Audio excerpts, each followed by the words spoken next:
Thank you, Mr. Chairman, and thank you to the witnesses for being here today, especially from Eagle County. Thank you.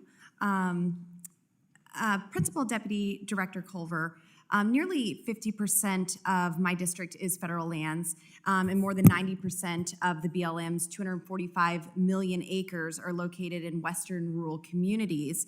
Consequently, this rule will negatively impact rural America significantly more than urban areas. Why did BLM hold its in-person meeting off to brief the public on this rule in Denver, away from where most rural stakeholders actually are?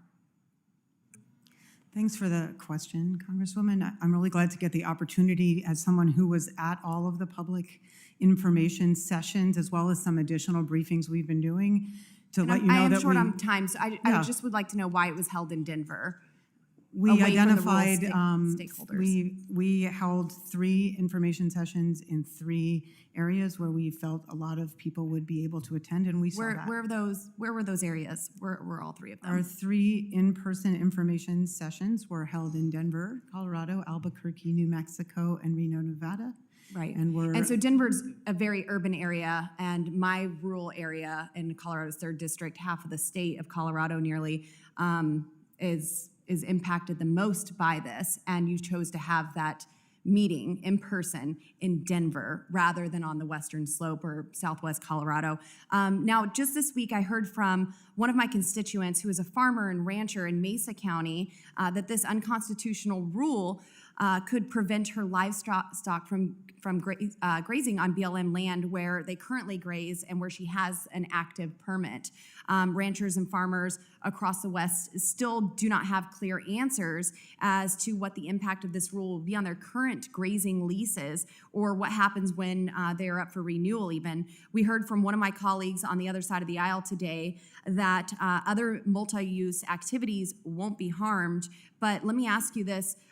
Will this rule lock up more land and prevent other multiple use activities under the guise of conservation?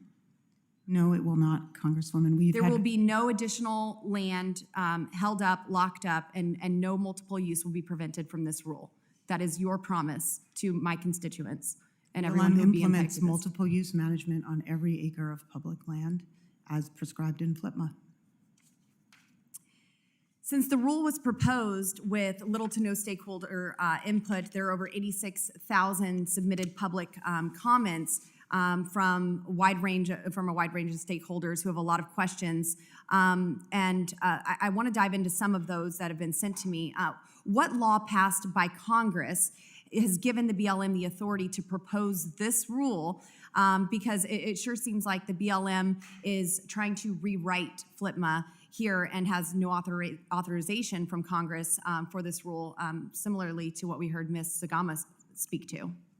We are implementing the Federal Land Policy and Management Act, including our authority to implement for multiple use and sustainable. Do you feel that the BLM is defining new powers through this FLPMA and through this rule?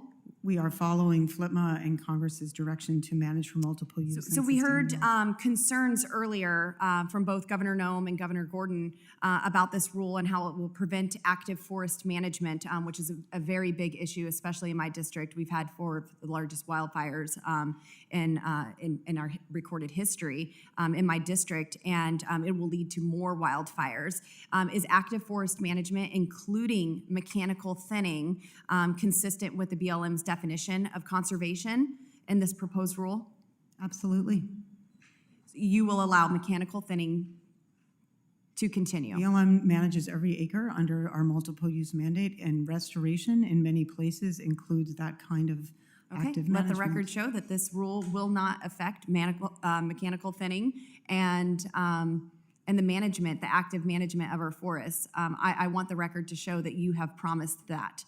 Because in what we're seeing, what we're hearing, the questions that are coming up, this looks like a huge threat to forest management. Is this rule an attempt to further the administration's 30 by 30 agenda? I just at least want to finish answering your last question. Active forest management is part of restoration. So different tools are appropriate in different places. So I did just want to finish my sentence since you want to make Well, I sure was we have the asking if record mechanical clear. thinning would be impacted. Would it be reduced? So, and and then in restricted? terms of the agenda, I think certain aspects of different management could certainly be considered conservation that would support the American Okay, Beetle I Coalition. just wanted you to answer my last question that I had asked previously. My time has expired.